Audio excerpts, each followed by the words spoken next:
Hello guys, तो आज हम पढ़ेंगे क्रिप्टोक्रोम, जो कि हम कम टाइम में इसको कवर करेंगे। ओके, तो क्रिप्टोक्रोम क्या है? ब्लू लाइट फोटो रिसेप्टर है। ये क्या करता है? ब्लू लाइट को रिसीव करता है। ये क्लास कौन किस में आता है? फ्लैबोप्रोटीन एंड क्रोमोफोर। इसके कंपोनेंट क्या है? फ्लैविन है एंड पैट्रिन है। ये ऑब्जर्व करता है लाइट 320 से 400 नैनोमीटर के बीच में।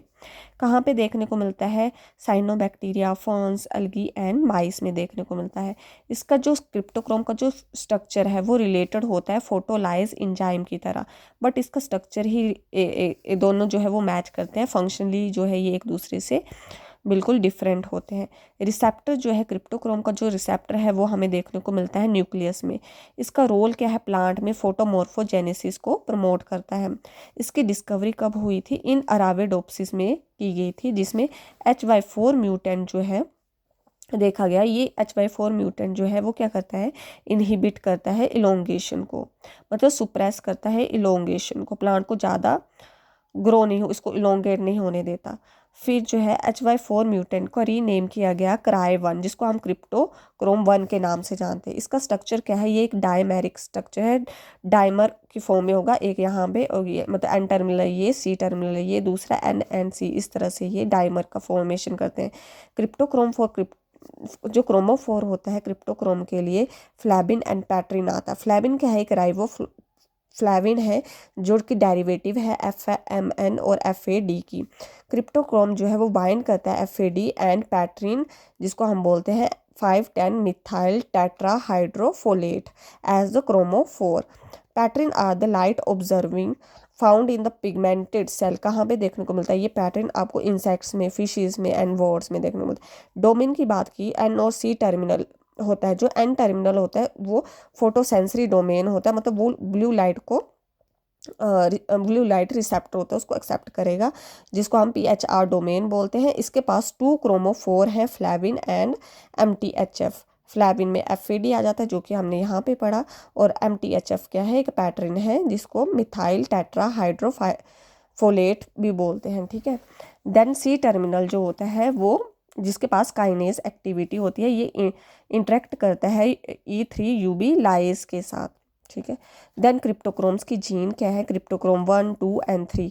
1 एंड 2 न्यूक्लियस में पाया जाता है, 3 जो है वो माइटोकॉन्ड्रिया एंड क्लोरोप्लास्ट में होता है।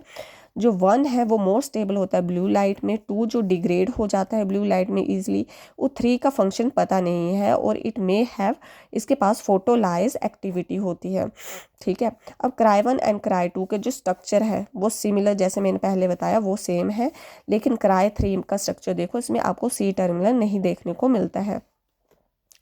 उसके बाद इन लाइट में क्या होता है? ब्लू लाइट आती है। देन क्राई 1 जो है, क्रिप्टोक्रोम 1 जो है, और जो ये C टर्मिनल होता है, जिसको हम CCT डोमेन बोलते हैं, undergoes phosphorylation and it bind with the negative regulator, that is the SPA1 and COV1 के साथ। एंड जब ये इसके साथ बाइंड कर जाएगा तो यहाँ पे HY5 जो है वो क्या होता है? पॉजिटिव रेगुलेटर होता है फॉर फोटोमॉर्फोजेनेसिस। ये एक्टिव हो जाएगा और फोटोमॉर्फोजेनेसिस परफॉर्म होगी। इन डार्क में क्या होगा? ये जो नेगेटिव क्या होगा? क्राई 1 क्या है? इनएक्टिव होगा, क्योंकि लाइट के प्रेजेंस में ये एक्टिव होता है। अब यहाँ पे लाइट नहीं है तो ये इनएक्टिव हो जाएगा। तो यहाँ पे कोमन एंड स्पा1 जो नेगेटिव रेगुलेटर है वो क्या हो जाएंगे? एक्टिव हो जाएंगे और बाइंड करेंगे पॉजिटिव रेगुलेटर HY5 के साथ, और ये इनहिबिट कर देते हैं फोटोमॉर्फोजेनेसिस को। अब अगर ओवर एक्सप्रेशन हो जाता है C टर्मिनल CCT डोमेन में, म्यूटेशन हो जाती है, मतलब ओवर एक्सप्रेशन शो करता है CCT डोमेन डार्क और राइट में, तो क्या होगा? अब CCT डोमेन जो है वो फोस्फोराइलेशन हो जाएगी, एक्टिव हो जाएगा, और ये क्या करता रहेगा? बाइंड करता रहेगा नेगेटिव रेगुलेटर्स के साथ। अगर नेगेटिव रेगुलेटर के साथ ये बाइंड कर रहा है तो मतलब जो पॉजिटिव रेगुलेटर है HY5 वो फ्री है इनसे, है ना। तो फोटोमॉर्फोजेनेसिस चाहे दिन हो या रात हो वो होती रहेगी, ठीक है। अब फाइटोक्रोम इंटरेक्ट करता है किस तरह से? क्रिप्टोक्रोम के साथ to regulate the flowering. Phytochrome एक अलग से इसी तरह से एक कॉन्सेप्ट है। जब ये क्रिप्टोक्रोम के साथ इंटरेक्ट करता है तो किस तरह से रेगुलेट होती है फ्लावरिंग? तो क्राई 2 जो है, अगर उसको ब्लू लाइट दी जाए और 4 रेड लाइट दी जाए तो फ्लावरिंग होती है, और अगर रेड लाइट दी जाए तो इनहिबिट हो जाती है। म्यूटेटेड क्राई में कंटिन्यूस अगर ब्लू लाइट और रेड लाइट दी जाए तो फ्लावरिंग यहाँ पे हमें देखने को मिलती है। म्यूटेड जो क्राई जीन है मतलब क्रिप्टोक्रोम जीन है, उसमें हम ब्लू लाइट और रेड लाइट टूगेदर देंगे, एक साथ देंगे तो फ्लावरिंग हमें डिले देखने को मिलती है। दूसरा आता है क्रिप्टोक्रोम 2। अब वो क्या करता है, फ्लावरिंग को प्रमोट करता है बट वो इनहिबिट कर देता है PHY मतलब फाइटोक्रोम बी को। और ये कैसे होता है, क्योंकि ये सुप्रेस कर देता है अर्ली फ्लावरिंग 3 को, जो कि क्या है, फाइटोक्रोम है। क्योंकि क्रिप्टोक्रोम 2 इनहिबिट करता है फाइटोक्रोम बी को फंक्शन को, Y suppress the activity of early flowering 3 which interact with the phytochrome indicate that this signal pathway जो है कॉन्वरेस है। इसके फंक्शन क्या हो गए, ये क्या करेगा, सुप्रेस करता है हाइपोकोटाइल की इलोंगेशन को, ज़्यादा नहीं बढ़ने देता, प्रमोट करता है कोटिलिडन के एक्सपेंशन को, हेल्प करता है एंथ्रोसाइनिन की प्रोडक्शन को, और रेगुलेट करता है सर्केडियम रिदम को, फोटोमॉर्फोजेनेसिस को, एंड इनहिबिट करता है पेटियोल इलोंगेशन को। तो ये था हमारा क्विक रिवीजन किसका, क्रिप्टोक्रोम का। Thank you for watching.